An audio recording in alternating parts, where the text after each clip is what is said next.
ยดายสุดท้ายแม่งล้ำหน้าไปซะก่อนตดยังไม่ทันหายเหม็นกระเด็นไป1 ศพซะแล้ว สุดยอดกล้วยทอด2 ถุงโอ้โหกดแฮตทริกแบบนี้สงสัยแม่งมีองรีเป็นไอดอล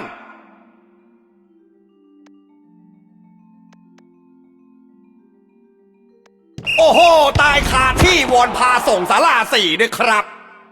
เช็ดแค่กดไป5ฟีฟ่านี่ตั้งท่ามอบบัลลงดอเลย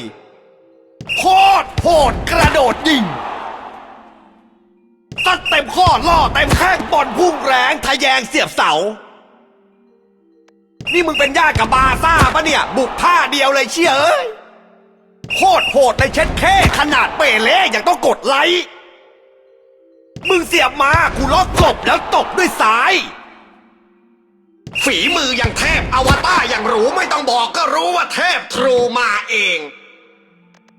เอาล่ะครับตีไข่แตกแล้วไม่แคล้วจะเอาเพิ่มแน่